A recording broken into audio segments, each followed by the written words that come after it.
eres, oh España, la más hermosa de todas las tierras que se extienden desde el occidente a la India. Tierra bendita y siempre feliz en tus príncipes, madre de muchos pueblos. Eres, con pleno derecho, la reina de todas las provincias, pues de ti reciben luz el oriente y el occidente. Con este canto de amor filial, comenzaba la historia de los reyes godos de San Isidoro, obispo de Sevilla. Era el siglo VII después de Cristo. Para entonces, España, extremo occidental del mundo antiguo, era ya un país evangelizado. Sin embargo, la difusión del cristianismo en la península se produjo muchos siglos antes. A finales del siglo I, gracias a la evangelización comenzada por Santiago y San Pablo, surgen en las provincias hispanas numerosas comunidades cristianas. Los romanos habían construido calzadas y ciudades por donde se expandió la nueva fe. Pero la iglesia naciente fue perseguida por algunos emperadores. En la actualidad, podemos hallar muchas reliquias de los mártires de aquella época. Los 3 siglos de persecuciones romanas terminarían con la victoria del cristianismo. En el año 711, los árabes invaden el reino visigodo de España. La presencia de los musulmanes se dilató durante 8 siglos. Fue una nueva época de persecuciones, concluida con la toma de Granada por los reyes católicos en 1492. A partir de entonces, la Iglesia española conocerá un periodo de esplendor inigualable. Surgirá una fulgurante constelación de santos y teólogos. Los misioneros españoles extenderán la fe y la civilización cristiana a los 5 continentes. En los siglos posteriores, el mundo occidental conocería una mutación tan rápida como profunda. Surgieron nuevas escuelas filosóficas con afán totalizador, que se sucedían rápidamente, intentando crear explicaciones absolutas de la realidad. Estas escuelas intentaron socavar la fe cristiana en nombre de la ciencia, con resultados funestos. La deificación de la razón daría paso al irracionalismo y al materialismo. Estos serían los gérmenes culturales de los totalitarismos del siglo XX. En 1900, la sociedad española estaba sufriendo una profunda transformación. Aunque el país seguía siendo profundamente católico, la Iglesia había comenzado a recibir la presión de fuerzas que la contemplaban como un enemigo a batir. El 14 de abril de 1931, una multitud delirante invade las calles de las capitales españolas. Se acababa de proclamar la Segunda República. La actitud de la Iglesia ante el nuevo régimen es de aceptación. Enseguida empiezan a aparecer cartas pastorales del arzobispo de Toledo, que era el primado, ¿no? Y un poco el que hacía cabeza en el episcopado, y de otros obispos, y llama la atención comprobar cómo invitan a la obediencia a las nuevas autoridades, al nuevo gobierno, a la tranquilidad, a la paz, a colaborar con las autoridades. O sea que no aparecen, yo en los documentos que he visto no me he encontrado incitación a la rebelión, a la desobediencia, todo lo contrario, ¿no? El cardenal Segura era arzobispo de Toledo y primado de España. Aunque la pastoral de Monseñor Segura pedía obediencia hacia el nuevo régimen, se había incluido un párrafo de agradecimiento al rey destronado. En consecuencia, el cardenal fue detenido y expulsado ilegalmente del país. Poco después, el gobierno republicano expulsaba también a Monseñor Mateo Mújica, obispo de Vitoria. Un mes después de la proclamación de la República, comenzó una campaña de terror callejero, popularmente conocida como la quema de conventos. Grupos violentos comenzaron a asaltar y quemar iglesias, escuelas católicas y conventos. El año 71, yo recuerdo cuando entró la República, yo estaba jugando con mis amigos a los cromos en la pared y pasaba por la calle Tirados en Jaén, una manifestación, y ya con insultos, agresiones y gritos contra la iglesia, contra todo. O sea, el ambiente ya estaba caldeado. En pocos días arderían centenares de edificios religiosos, entre ellos escuelas para pobres y asilos para ancianos. En el Colegio de Maravillas de Madrid, los hermanos de la doctrina cristiana daban instrucción gratuita a 500 niños pobres. Es que hay una cosa en la persecución religiosa que no tiene respuesta posible. ¿Por qué el enemigo perseguía con más saña que a nadie a los sacerdotes que más se preocupaban de los pobres? ¿Por qué? No podían consentir que los pobres fuesen amigos de la Iglesia. Las autoridades se mostraron pasivas por orden del gobierno. Azaña, ministro de la Guerra, había vetado la intervención de la Guardia Civil y había declarado: todos los conventos de España no valen la vida de un republicano. ¿Cuál es el factor más incómodo, históricamente incluso, para todos los que están frente a la religión católica, sea el gnosticismo, sea una serie de cosas, la masonería y demás? Pues es la Iglesia católica, hay que destruirla. Es el objetivo fundamental. Y la religiosidad de un pueblo, porque un pueblo sin fe es un pueblo fácilmente dominable. La quema de conventos produjo una fuerte conmoción en los católicos. El ministro de Estado, Leroux, declararía: la Iglesia no había recibido con hostilidad a la República. Su influencia en un país tradicionalmente católico era evidente. Provocarla a luchar, apenas nacido el nuevo régimen, era impolítico e injusto. Por consiguiente, insensato. Ahí hay un germen que no tiene nada que ver con la religión, que es un germen de descomposición de España, pero que el caldo de cultivo de ese germen está dando vueltas dentro de un anticlericalismo terrible. Toda esa mezcla naturalmente tiene una salida brutal y es lo que desencadena la guerra civil. El siguiente paso de la ofensiva contra la Iglesia era elaborar una constitución que la privara de sus derechos más elementales. En los debates constituyentes, los diputados masones actuaron de forma unitaria, incluso por encima de la línea de sus partidos. Pese a que no había más que unos pocos miles de masones en España, esta sociedad secreta había logrado controlar buena parte de la administración y el ejército. Eran masones 6 ministros y 183 diputados. La masonería del Gran Oriente de Francia, porque hay que distinguir entre las distintas ramas de la masonería, había penetrado profundamente en el Partido Socialista.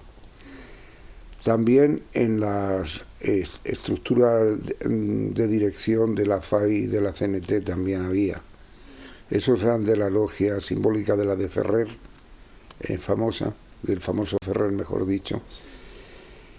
Y entonces había infiltraciones en el Partido Liberal, había en el Partido Radical, efectivamente. Tenía una influencia muy decisiva. En las Cortes, la línea moderada fue derrotada y se aprobó una constitución laicista. Gregorio Marañón la llamó Constitución no viable. José Ortega y Gasset la llama Constitución lamentable y sin pies ni cabeza, ni el resto de materia orgánica que suele haber entre los pies y la cabeza. El artículo 26 de la Constitución, sobre cuestión religiosa, dejaba a la Iglesia a merced del Estado. Vino, la expulsión de la Compañía de Jesús, luego vendría la prohibición de procesiones, etcétera, etcétera. O sea, se estaba ya calentando el clima e intoxicando al pueblo en el odio. Odio a la burguesía, odio a la Iglesia, etcétera, etcétera.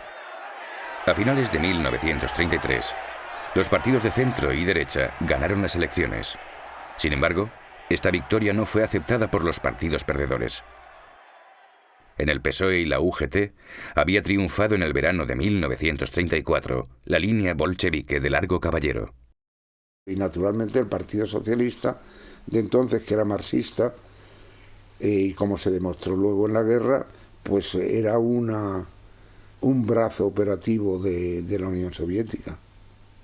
Hombre, se demuestra naturalmente en todo lo que se ha escrito y todo lo que se conoce de las vinculaciones. Con leer la prensa y los documentos del Partido Socialista de entonces se ve la pendulación que hubo en Largo Caballero, Y luego, por ejemplo, yo tengo ahí el primer número de la colección del primer año del Socialista de Pablo Iglesias, y es brutal contra la Iglesia, contra el ejército, contra la burguesía, vamos, es brutal. Si ese clima estaba, si lo estaban desde el primer momento. Tuvieron un lapsus de tiempo que fue cuando colaboraron con la dictadura de Primo de Rivera, pero nunca juraron de su vocación revolucionaria, de tipo marxista. En octubre de 1934, el PSOE se alió con el minoritario Partido Comunista, la Esquerra y la CNT para dar un golpe de Estado. Yo recuerdo de escuchar a algunos que se iban de la lengua, de cómo estaban haciendo alijos de armas en los radios del Partido Comunista y en sedes del Partido Socialista, vamos, y eso era de común conocimiento. El golpe fracasó, excepto en Cataluña y Asturias.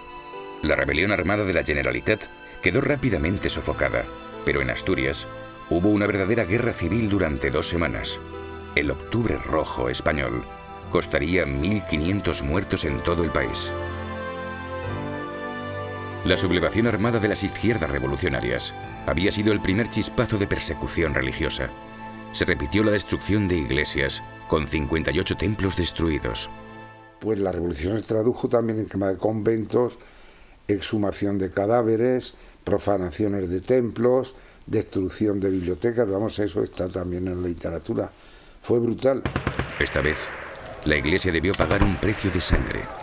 33 sacerdotes y religiosos fueron asesinados por los revolucionarios.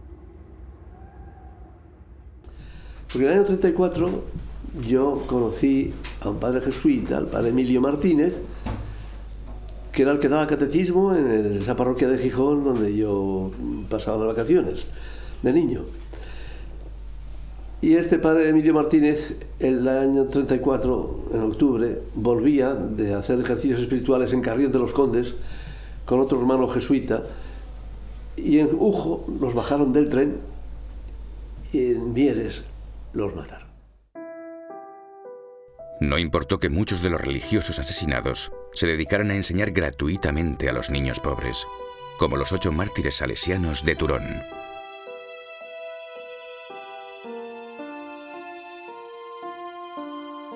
Los hermanos de las escuelas cristianas de Turón, ¿qué hicieron? Eran más pobres que los pobres. Segundo, dejaron todo el mundo para dedicarse a los pobres. Tenían en escuelas los más pobres de Asturias, los hijos de los mineros. Pues los mataron a todos.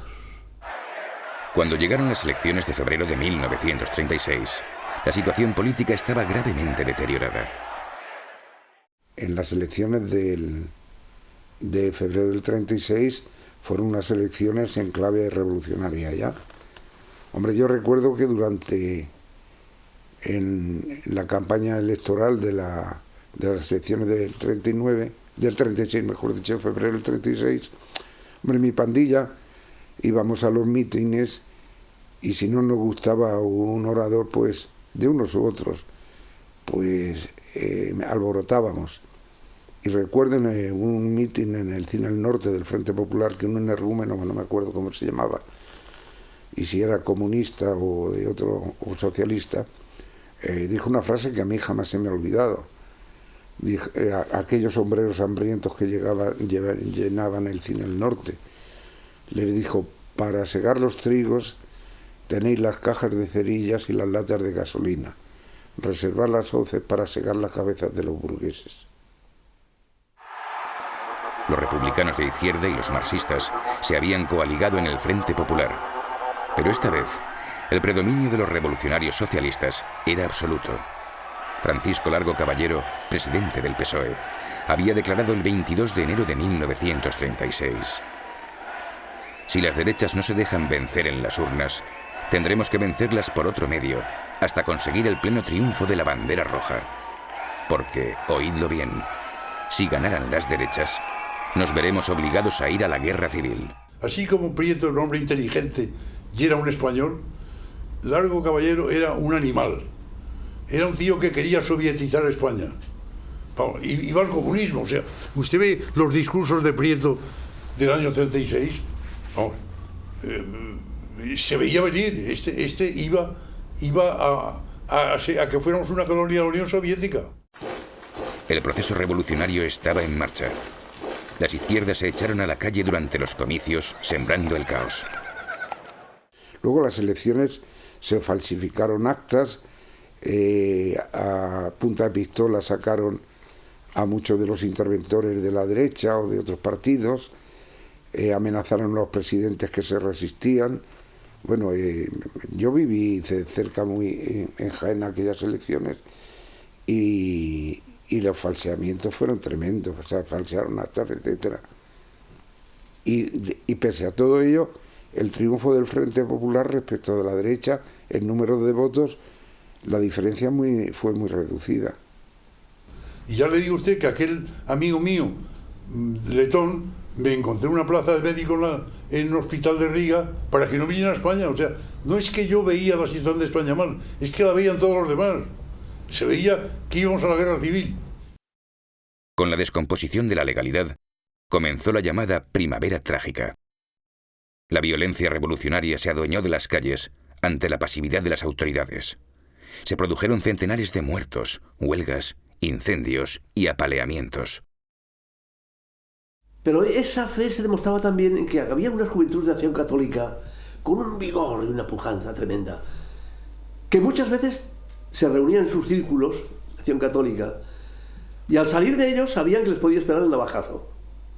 Yo creo que en las elecciones de febrero del 36, en la tesis que yo sostengo, se acabó ya la Segunda República y amaneció una Tercera República, que es la que conduciría a la República Popular o República Roja o lo que sea.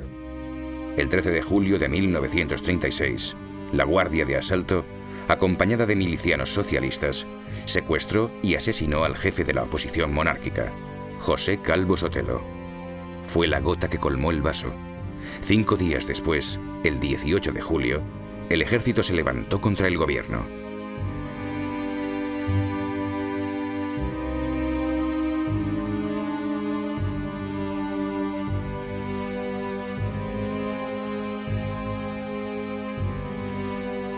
El estallido de la guerra civil desató un torrente de venganzas en ambos bandos. La lógica de la guerra suponía que un bando debía aniquilar al otro. Aunque la Iglesia no pertenecía a ningún bando, fue perseguida en la zona republicana. En los 3 años siguientes, serían asesinados 12 obispos y un administrador apostólico, 4.184 sacerdotes y seminaristas seculares, 2.365 religiosos y 296 religiosas. Toda aquella masa aleccionada, intoxicada, dirigida además desde los partidos del Frente Popular, se lanza con un odio tremendo contra la Iglesia, pero no ya para destruir la Iglesia, porque las barbaridades y las atrocidades que se cometieron fueron tremendas. Es decir, había un objetivo obsesivo que era matar a todos los sacerdotes religiosos que pudieran y a todos los creyentes. Es decir, porque se decía ese va a misa, pues ese lo liquidaban porque iba a misa. O sea, la acción católica, por ejemplo, la diezmaron, la adoración nocturna, asociaciones parroquiales, por el mero hecho de pertenecer a una asociación, pues lo detenían y lo fusilaban, sin más. En la zona republicana, la aceleración del proceso revolucionario llevó al poder a comunistas y socialistas prosoviéticos. Uno de los objetivos de la revolución era borrar incluso el recuerdo de la Iglesia. Los edificios religiosos fueron saqueados o incendiados. Luego, pues naturalmente que he visto el saqueo de las iglesias. Yo vivía cerca de una iglesia, que es la iglesia de San Felipe, y recuerdo la hoguera, quemando santos, destrozándolos con hachas, en fin, una cosa horrible. Tiroteo dentro de la iglesia, tiroteando todas las imágenes que había y todo lo que era representativo o mobiliario litúrgico, quemándolo, en fin, eso lo he visto y eso es fundamental para tener una idea de lo que pasaba. En Toledo, fueron robados los objetos litúrgicos y las obras de arte de la Catedral Primada. Otras iglesias tuvieron menos suerte. La Iglesia Mayor de Santa María de Castellón, monumento nacional, fue demolida por orden del comité local. En muchos casos, la iniciativa de algunas personas salvó bienes de gran valor. Esta capilla barroca de la iglesia de Santa María de Mataró fue tapiada por algunos fieles y quedó oculta durante toda la guerra.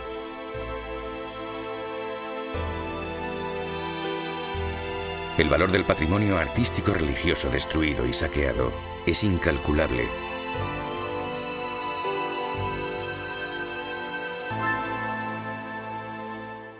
Cuando estalla la guerra, que estoy en Cuenca, pues yo vi desde fuera, un poco de lejos, cómo sacaron el cuerpo de San Julián incorrupto y lo quemaron. El Sagrado Corazón de Jesús del Cerro de los Ángeles de Madrid fue fusilado simbólicamente y posteriormente derribado. El monumento actual fue construido frente a las ruinas del antiguo, del que solo quedó el pedestal. El Sagrado Corazón del Tibidabo de Barcelona corrió la misma suerte que el de Madrid. El odio a lo sagrado se extendió a los más pequeños detalles. Yo lo que recuerdo de la guerra civil, pues fíjate si sería importante el tema religioso, que en casa pues me decían, ten cuidado cuando salgas a la calle, no digas adiós, di salud. Fíjate la importancia que tenía eso, ¿no? No podía mencionar la palabra Dios. Los edificios religiosos que no fueron quemados fueron expropiados y transformados en cárceles o checas. Recuerdo que entre las cosas así que algunas veces me vienen a la cabeza es pues cuando iba a ver a mi madre en la cárcel de mujeres, que desfilaban, les cortaban el pelo al cero y les hacían desfilar con una escoba, dando vueltas, y yo lo veía desde las rejas de lo que me parece que se llamaban las descalzas, el recinto aquel. Las checas eran lugares de detención y tortura. Habían sido inventadas por los bolcheviques rusos como parte de su política de terror de masas. Los dirigentes soviéticos aseguraban que la dictadura del proletariado conduciría al socialismo una vez fueran exterminadas las clases opresoras. Los socialistas y comunistas españoles contemplaban a la Rusia soviética como modelo a imitar.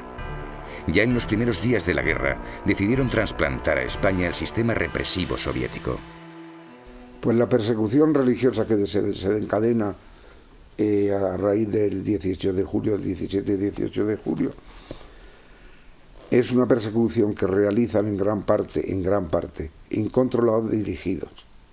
Es decir, estaban los supuestos hechos, todas las checas que se crearon no se crearon espontáneamente, estaba previsto, además reproducían sistemáticamente todos los medios de tortura de las checas soviéticas, estaban los consejeros soviéticos, pero también estaban los dirigentes de los partidos que estaban al frente de todo aquello.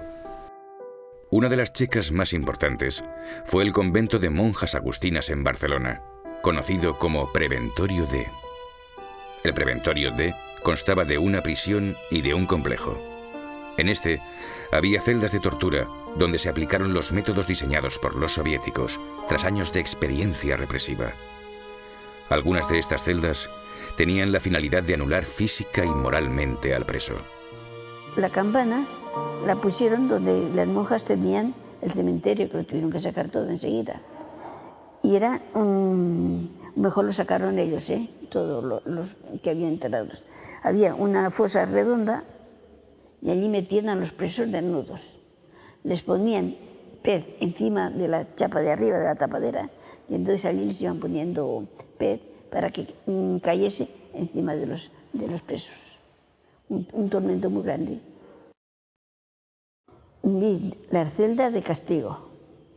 Algunas había con un foco que daban al preso para trastornarle y después poderle que declarase lo que ellos querían. En otras las tenían presos con los ladrillos, unos así y otros así, para que no pudieran poner los pies.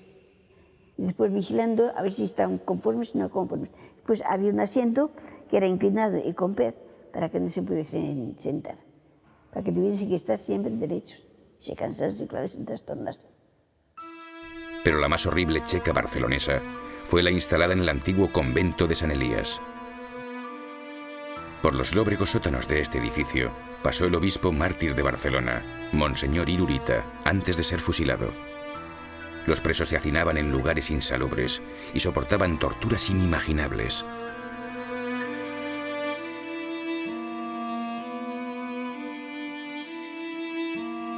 El director de este Museo de los Horrores criaba una piara de cerdos a los que echaba los cadáveres de sus víctimas. Una de ellas fue la Madre Sacramento, superiora de las Carmelitas de la Caridad, que fue aserrada viva.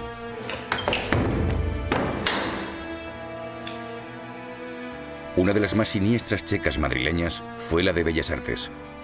Estaba vinculada al director general de seguridad del gobierno republicano, Ángel Galarza. Aunque muchas checas pertenecían a los partidos de izquierda, otras dependían de organismos oficiales. Ese era el caso de la Checa de Fomento. Estos centros eran los primeros lugares de paso de los sacerdotes y religiosos detenidos.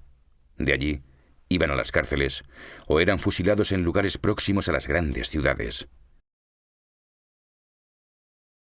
Los lugares preferidos eran las carreteras y los cementerios. Con cruel sarcasmo, pronto se conoció como paseo a estas ejecuciones. En Madrid, los chequistas comenzaron a utilizar el cementerio de Aravaca.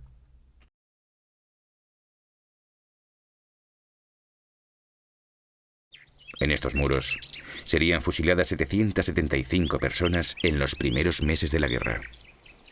Bueno, esto es el cementerio que se llama de los Mártires de Aravaca hoy. En el año 36 esto ya era un cementerio, aunque era un cementerio nuevo. Fue una ampliación del cementerio civil normal del Ayuntamiento de Aravaca, que se estaba quedando pequeño, y entonces lo que hicieron fue ampliarlo. Hicieron este recinto para ampliar el cementerio, incluso lo empezaron a utilizar. Había 7 u 8 enterramientos anteriores a los fusilamientos que hubo aquí, que ya se habían hecho en el curso normal de los acontecimientos. O sea, este cementerio existía ya, solo que estaba vacío, era nuevo. Entonces les venía bien a los asesinos porque era un cementerio que ya existía, tenía un enterrador, por lo tanto venían aquí con sacas, traían a la gente por la noche, sin control municipal. Quiero decir, el responsable, que sería el enterrador, tenemos sus declaraciones en la causa general, y cuenta pues que él llegaba por la mañana y se encontraba que aquí habían fusilado gente. Pero era simplemente gente que estaba en la cárcel y los sacaban y los fusilaban. Fusilaron a militares también, a sacerdotes religiosos. Parece que no había un criterio muy claro, sacaban a los que les parecía, había denuncias de esas que había en aquella época, por rencillas, etc.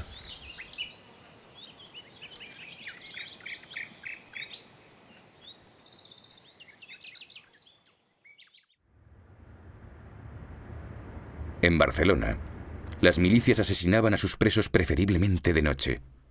Al amanecer, aparecían cadáveres acribillados en la carretera que sube al Tibidabo. Las ejecuciones de grupos más numerosos se realizaban en el cercano cementerio de Moncada. Algunos testimonios afirman que los republicanos utilizaron los hornos de una cementera cercana para hacer desaparecer los cadáveres. Muchas de las ejecuciones oficiales se realizarían en el foso de Santa Elena del Castillo de Montjuïc.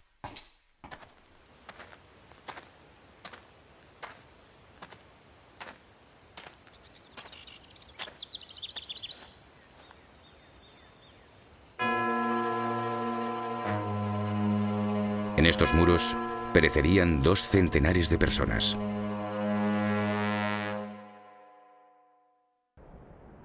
En las diócesis catalanas fueron asesinados 1.536 sacerdotes diocesanos, sin contar miembros de órdenes religiosas. Muchos de ellos están enterrados en el cementerio de Montjuïc. El perímetro de una enorme fosa común está cubierto por una arboleda. Una lápida recuerda a 7 religiosos colombianos martirizados en Barcelona. Eran miembros de la comunidad de Cienpozuelos de la Orden Hospitalaria de San Juan de Dios.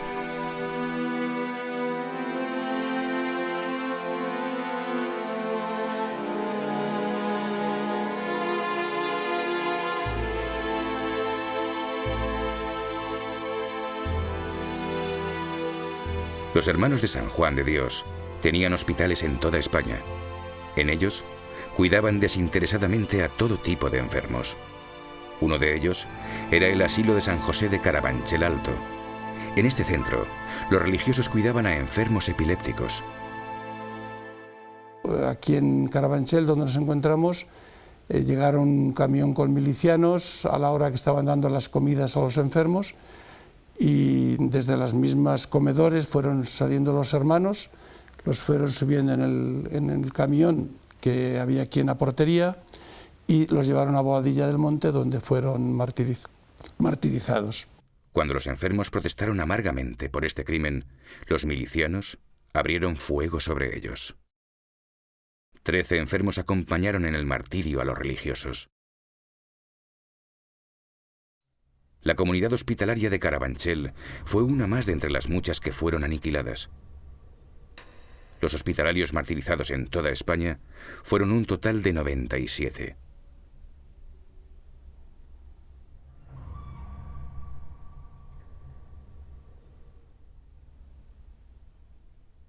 Nuestra orden tiene este número de mártires posiblemente a la fidelidad de los hermanos de no abandonar a los enfermos.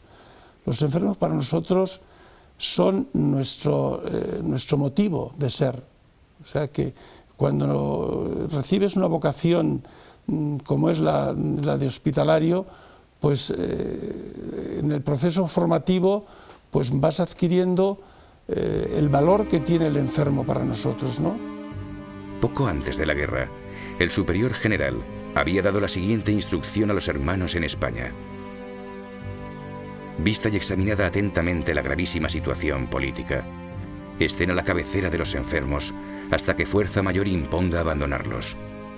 Esto será heroico en algunos casos, dado el estado de anarquía reinante, pero así nos lo impone un sagrado deber. Creo que los hermanos nuestros dieron un ejemplo altamente de fidelidad a su vocación, de fidelidad a los enfermos, a quienes servían. Otra de las órdenes más castigadas por la persecución en Madrid fue la de frailes agustinos. En el monasterio de San Lorenzo del Escorial había una prestigiosa universidad regida por estos religiosos. Algunos de ellos eran figuras tan eminentes como el padre Julián Zarco, académico de la historia, o el padre Melchor Antuña, profesor de árabe de la Universidad Central. Los 53 frailes del Escorial fueron detenidos y conducidos a la cárcel Modelo, donde se unieron a otros miembros de la orden. 78 de ellos serían fusilados en Paracuellos. La Orden de San Agustín fue una de las más castigadas, con un total de 155 mártires. En la España republicana, en una nueva época de persecuciones, clérigos y fieles revivieron el temple de los primeros cristianos. Los sacerdotes confesaban y decían misa a escondidas. Fabricaban objetos litúrgicos y adoraban al Santísimo de forma clandestina, como si el reloj hubiera retrocedido a la época de las catacumbas. Muchos habían muerto, pero los que quedaban no renegaban de su fe. Parecía como si el miedo y la muerte hubieran fortalecido el espíritu del pueblo católico. En las prisiones, el rezo del rosario era una práctica habitual en la que se congregaban grupos de presos. Los seglares buscaban la ayuda espiritual de un clero que venía preparándose para el martirio desde años antes. Luego la labor que siguen haciendo muchos de ellos hasta el último momento, los que están encarcelados, pues atendiendo espiritualmente a los otros presos que están en la cárcel, sobre todo los que están cuando la iglesia la convierten en cárcel, pues encierran sobre todo al cura y confiesa o dirigen el rezo del rosario. Incluso pues rezaban, como nos contaba un compañero de ellos, que en los actos religiosos que hacían en la iglesia desde el año 34, pues terminaban siempre el acto rezando un Padre Nuestro para que Dios les concediera la gracia de ser mártires. Los mártires vivían en la alegría de la fe. Y la alegría de la fe conlleva un consentimiento tal que acaba uno dando la vida por aquel que primero la dio por uno. Y como esto es la garantía de una felicidad eterna, no cabe la menor duda posible. En octubre de 1936, el Ejército Nacional alcanza las puertas de Madrid. Ante la posibilidad de que los 10.500 presos madrileños fueran liberados, las autoridades republicanas comenzaron a sacarlos de las cárceles para fusilarlos. En las cercanías de Paracuellos del Jarama y otros lugares, se había excavado previamente grandes fosas para enterrar a los reos. Entre el 7 de noviembre y el 3 de diciembre, serían fusiladas 4.021 personas solo en Paracuellos. Entre ellas, había 237 eclesiásticos.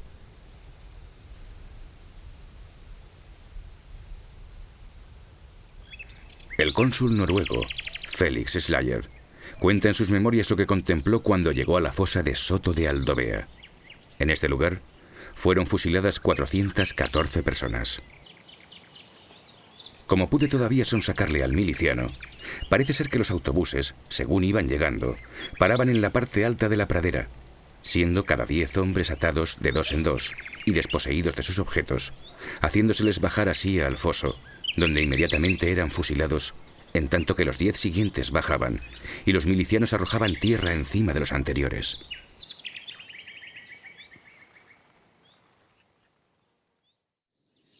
A pesar de las altísimas cifras de Madrid, el exterminio del clero alcanzó proporciones mucho más elevadas en otros lugares. En la diócesis aragonesa de Barbastro fue martirizado el 88% de los sacerdotes. Los religiosos y frailes murieron todos. Y después ya gente seglar, gente laica, católicos, pues se calcula que en Barbastro hubo, o sea, en la diócesis de Barbastro, pues hubo unos 800 que murieron solo por ser católicos, sin más. Uno de aquellos mártires fue el obispo, Monseñor Florentino Asensio. Fue un caso realmente que da escalofríos leer la historia del martirio de este obispo. Se ensañaron terriblemente con él. Le hicieron 1000 amputaciones, 1000 heridas para desangrarlo lentamente. El día que lo fusilaron, el día 9 de agosto, lo fusilaron con un grupo en el cementerio, pues los fusilaron a todos menos a él. A él lo dejaron moribundo. Él aún, antes de disparar, aún dio la bendición a todos los que le fusilaban. Y una bala le atravesó la mano. Los misioneros claretianos del Inmaculado Corazón de María tenían un seminario en Barbastro. En esta comunidad había 51 religiosos y seminaristas. Primero, claro, asaltaron el convento el 20 de julio para requisar las armas que decían que tenían en el convento, que era la idea falsa que llevaban entonces la gente, ¿no? Que los conventos estaban llenos de armas.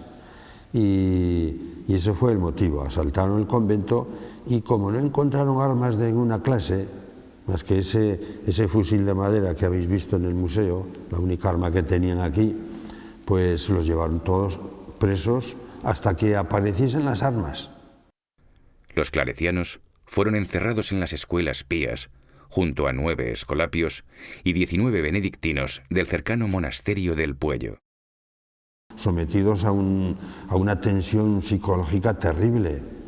Incluso, como dicen los argentinos en el informe, que algún día los tuvieron más de 1 hora de pie, de frente a la pared, esperando el disparo, que los iban a matar allí mismo. Claro, eso desgasta el sistema nervioso de cualquier persona. O sea, el martirio verdadero fue esos días de cárcel. Y entonces ya los fueron fusilando por grupos, como aparecen en el cuadro. Primero los 3 superiores, el 2 de agosto, después el grupo de 6 que eran los profesores. O sea, quitar primero los mayores, los que podían influir en los jóvenes, para que sí, a ver si se asustaban los jóvenes y renegaban de la religión. Pero al ver que no se asustaban, todo lo contrario, que cada día estaban más contentos de morir en mártires, pues ya el día 13 fusilaron a un grupo de 20 y el día 15 el otro grupo de 20. Y el 18 de agosto, pues a los 2 que estaban enfermos en el hospital, y también los sacaron de ahí y los fusilaron. Cuando se conocieron los hechos, la fama de los mártires de Barbastro recorrió todo el mundo. La historia de aquellos jóvenes seminaristas yendo con alegría a la muerte conmovió a la Iglesia universal. Y es de lo que se extrañaban después los mismos milicianos que los fusilaban, que no se hacían idea de que los llevaban a fusilar y iban contentos y alegres, como si fuesen a una fiesta. Y ese es el comportamiento de los mártires, frente a todo las maldiciones, el odio y la agresividad de fuera, ellos tranquilos, serenos y contentos. Es un misterio el explicar la fuerza de estos mártires, y cómo perdonaban, pero sinceramente, que no era una cosa de comedia, sinceramente perdonaban a los que los iban a matar. Les decían, rogaremos en el cielo por vosotros, no os tenemos odio, todo lo contrario, os queremos. Como en un escrito que deja uno de ellos, a los obreros, por ejemplo, dice, obreros, los mártires morimos amándoos y perdonándoos. Dice, muchos hemos ofrecido a Dios nuestras vidas por vuestra salvación. Ved si es sincero nuestro amor por vosotros. Y después les dice, estáis envueltos en errores sociales y religiosos. Os lo dice quien dentro de 5 horas va a morir. ¡Qué misterio más insondable! ¿Hasta dónde puede llegar el amor del hombre a Dios? En virtud de la fe, volando con alas de esperanza, para no desfallecer un instante, y después de llevarles unas caminatas enormes, descalzos, sangrando, dar la vida por Cristo, ayudándose unos a otros. Las milicias que habían realizado las atrocidades de Barbastro llegaban desde Barcelona dejando un rastro de sangre y muerte. Se trataba de unidades anarquistas como la Columna Ascaso o el Batallón de la Muerte. Y esos unos 1.500 que vinieron de Barcelona al frente de Huesca, que fueron fundamentalmente los que hicieron por aquí todas las matanzas, pues eran presos de la cárcel Modelo. O sea, digamos, asesinos profesionales, condenados en la cárcel por asesinato, muchísimos, que les dieron la libertad con tal de que fuesen a luchar al frente de Huesca. Y que, vamos, con carta blanca para hacer todo lo que ellos quisieran. Pues claro, ¿qué se va a esperar de esa gente? A lo primero de la guerra, cuando más analfabeto era uno, más mando le daban en el Ejército Rojo. Por la sencilla razón de que al no saber leer, pues obedecía las órdenes ciegamente. No se paraba a pensar ni el por qué ni por el cuánto. Mejor así. Cuando más gritaba uno, cuando más analfabeto, más mando le daban. Incluso llegó a haber gente analfabeta total que llegó a mandar una compañía, que eran 200 hombres, que los llevaba, segurísimo que los llevaba al matadero. Porque es que no es que no sabía leer un plano, es que ni siquiera sabía firmar. Llevar la pistola muy chulito, eso sí, y nada más.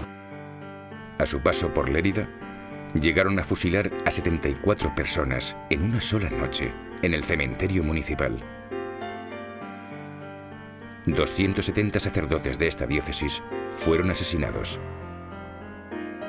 En este cementerio sería martirizado el obispo, Monseñor Usch. Las placas de aquellos muertos han sido retiradas. Lo único que no ha podido eliminarse es una gran fosa común.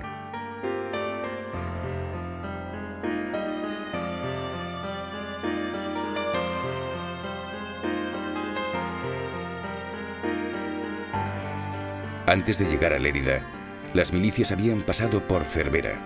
Allí, destruyeron la universidad y atraparon a un grupo de estudiantes de teología claretianos. Los seminaristas se habían dispersado en varios grupos. Sin embargo, las milicias de retaguardia organizaron la cacería y 60 claretianos fueron capturados y asesinados. A pesar de que los izquierdistas se presentaban como abanderados de la cultura, lo cierto es que destrozaron las universidades de Oviedo, El Escorial, Cervera y Comillas. En las 3 últimas, fusilaron a sus profesores y alumnos católicos.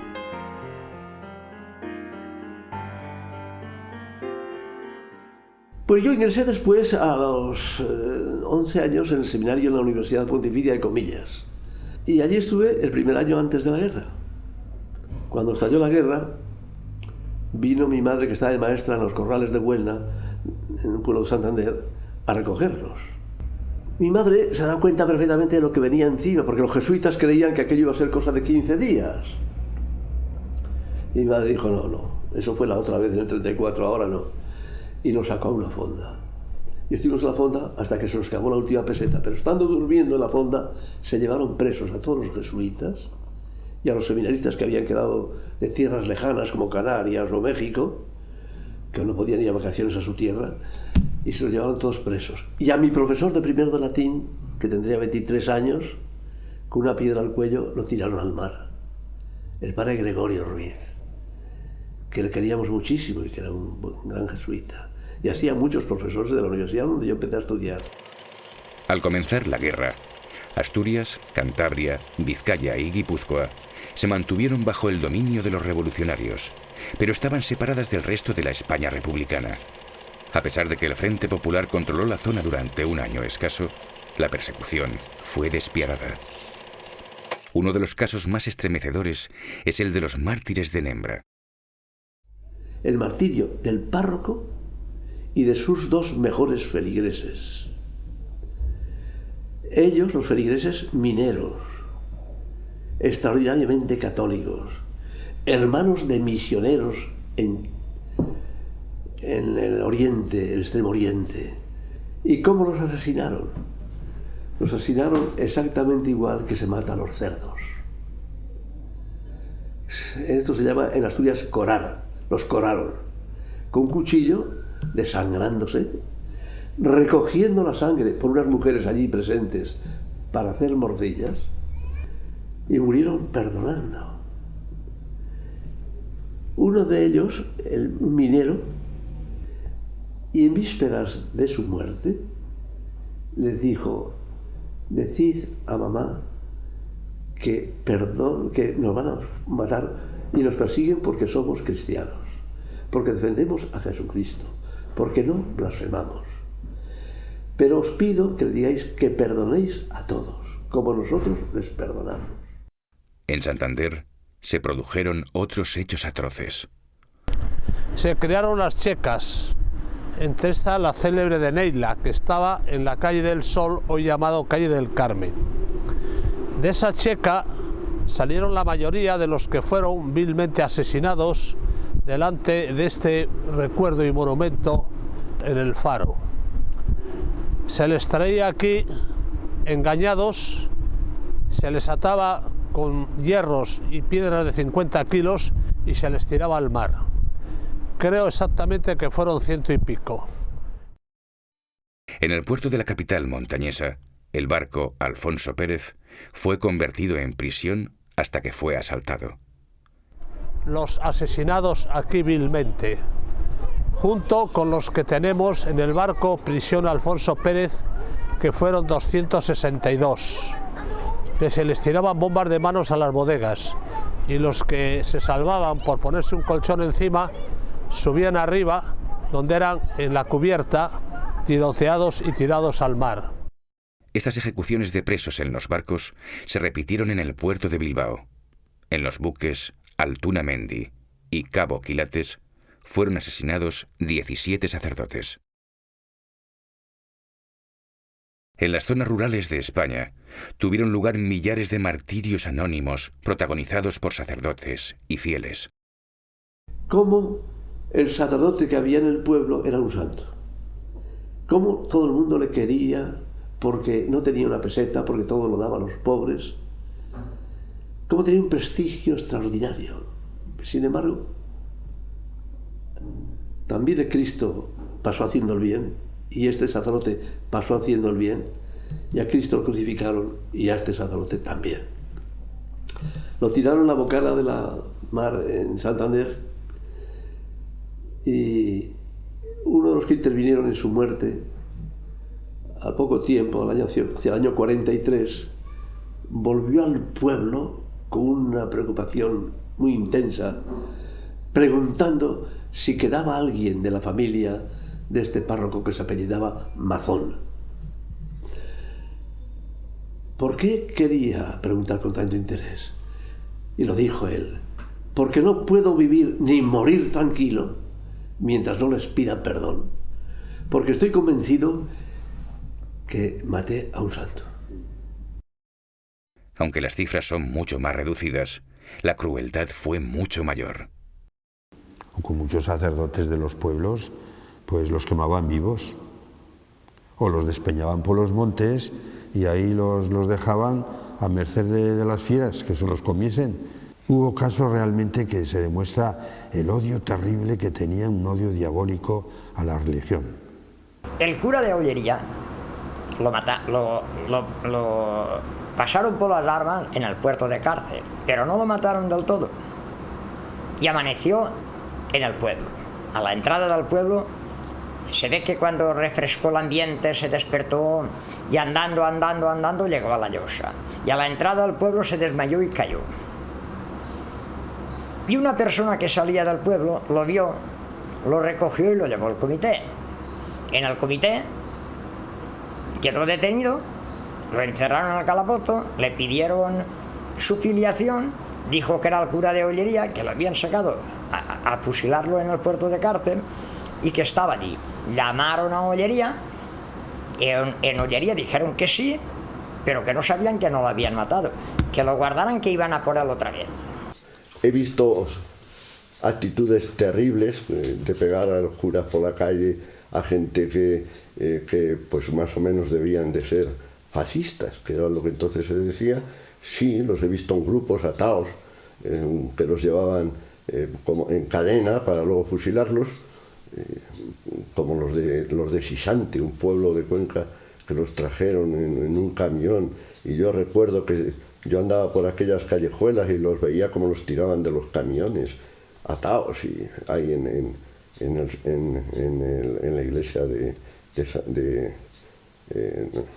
Salvador, en la iglesia del Salvador, pues sí. Sí, he visto cosas de persecución, incluso mujeres persiguiendo a un cura en la calle del Agua, en Cuenca. Sí, he visto cosas muy desagradables. Por ejemplo, en Jaén, a los curas de la Merced, donde estaba nuestro Padre Jesús, los sacaron y los bajaron por la carrera, hasta la carrera, persiguiéndolos a puñaladas, y allí por la carrera murieron apuñalados muchos de ellos de una manera horrible. O sea, no fue solo matarlos, fue ensañarse con muchos de ellos. Uno de los casos más sobresalientes fue el del doctor Josep Samsó, párroco de Santa María, en Mataró. El doctor Samsó era un extraordinario sacerdote. Sus excepcionales virtudes habían producido la admiración del pueblo. Su martirio produjo una honda impresión incluso entre sus verdugos. Vostès podran veure que hi ha unes escales molt sobtades, molt fortes. I fixin bé quin martiri no havia de ser pel doctor Samsó. Pujar aquestes escales, no recordo el nombre de graons que hi ha, però el cementiri, allà on el van matar, està situat a dalt de tot del montícul. Doncs el doctor Samsó, dit per un dels mateixos milicians que el varen pujar i el varen matar, doncs diu que amb ell pujava aquelles escales amb una serenitat gran. I eren ells els que els hi flaquejaven les cames. És molt seriós, això. Eren ells que els hi flaquejaven les cames.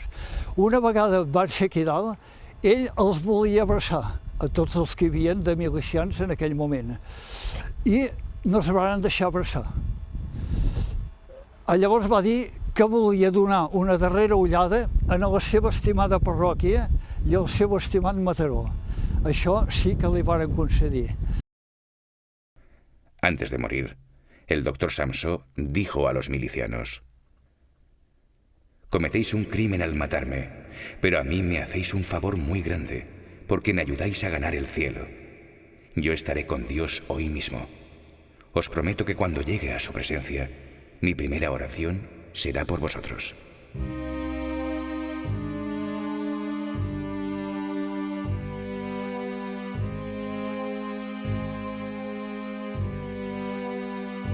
En 1939, el ejército republicano se estaba desmoronando.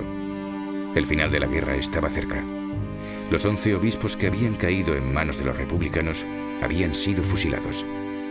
Sin embargo, los obispos mártires no iban a ser 11, sino 12. 12 obispos, el mismo número de apóstoles que Cristo había elegido. El apóstol mártir número 12 fue el obispo de Teruel, Monseñor Anselmo Polanco. En enero de 1938, los republicanos habían tomado Teruel en una ofensiva. Monseñor Polanco cayó prisionero junto con su vicario, Felipe Ripoll. Durante un año pasaría por varias prisiones de Valencia y Barcelona. Ante la inminente caída de Barcelona en manos del Ejército Nacional, un grupo de soldados de la división comunista de Enrique Lister trasladó a Monseñor Polanco y a 41 presos de Teruel en dirección a la frontera francesa.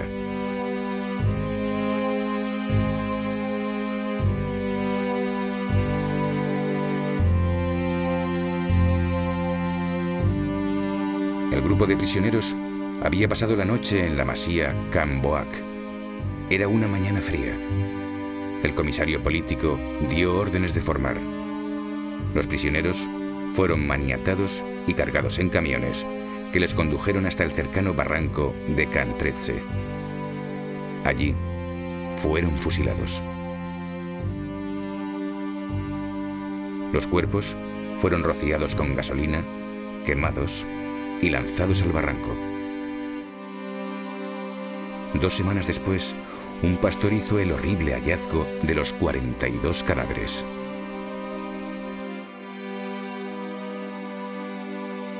El 1 de abril de 1939, el cuartel general del Ejército Nacional dio su último parte de guerra. La contienda había finalizado. Y con ella, una de las más grandes y crueles persecuciones de la historia de la Iglesia. A mí no me gusta hablar de la guerra, sino del testimonio de unos mártires que llegaron unas circunstancias especiales de persecución al margen de la guerra y entonces dieron ese testimonio de fe. Y ese testimonio pues es muy conveniente que lo sepa la gente. A veces se habla de mártires de la guerra, ¿no? Y no es correcto, porque una guerra no tiene mártires, una guerra tiene víctimas, ¿no? Son mártires de la persecución religiosa, ¿no? Murió mucha gente en la contienda, en la guerra civil, pero no todos fueron mártires, no todos murieron por ello a la fe, ¿no? Muchos me decían cuando yo escribí el libro de la persecución religiosa del clero que eso está de sobra, que eso es revolver, que eso es volver a las andadas. ¿Pero por qué? ¿Por qué no se puede contar la verdad histórica? ¿Qué lleva a una persona a morir por algo que no ve? ¿Qué misteriosa razón llevaba a aquellos hombres y mujeres a recibir la muerte con alegría? ¿Qué fuerza sobrehumana impulsaba a aquellas personas humildes? Es difícil de entender este misterio, ¿no? Pero algo, todas estas cosas se entienden muy bien desde el Evangelio, desde la fe cristiana. Desde otros puntos de vista no se puede entender. Muchos se hacen en la vida la pregunta de cómo es posible que la gente se decida a ser mártires cuando viendo no ven la realidad de Dios. Pero claro, no ven con los ojos de la carne, sí ven con los ojos del Espíritu. No es cierto que no se vea, no es cierto que uno no vea a Dios, no es cierto que uno no le sienta, ¿no? Pero es una fuerza sobrenatural, ¿no? La que te impulsa a hacer algo para lo que humanamente piensas que no tienes fuerzas, ¿no? Así como cuando se trata de beatificar o canonizar a uno que no ha sido mártir por sus virtudes heroicas, no basta comprobar las virtudes heroicas, se le exige también que haga un milagro. A los mártires no, porque los mártires ya han dado lo más que pueden dar, que es su propia vida, su propia sangre. Y es que son Cristo de nuevo crucificado. La historia de un sacerdote, una monja, un fraile o un fiel católico muriendo con una paz indescriptible se repite una y otra vez en los millares de casos de la persecución religiosa. Mujeres, ancianos, niños, gentes de carne y hueso, pero cuya grandeza de ánimo y espíritu les hizo pasar por encima de la maldad humana. Mártires magníficos, cuya horma espiritual no puede ser llenada con fuerzas exclusivamente humanas. Héroes de Cristo, apenas conocidos en España, y cuyo recuerdo sería el orgullo de cualquier nación católica. No se encuentra igual en las páginas de la historia al contraste entre el odio de los verdugos y el perdón de los mártires de la persecución española. Solo el ejemplo de un Dios hecho hombre, martirizado 2000 años atrás. Quizá por eso los mártires no actuaron como hombres, sino que siendo hombres, hicieron como Cristo y le siguieron hasta el final. Un final que, como Él prometió, es solo el principio. En el mundo habéis de tener tribulación, pero confiad, yo he vencido al mundo.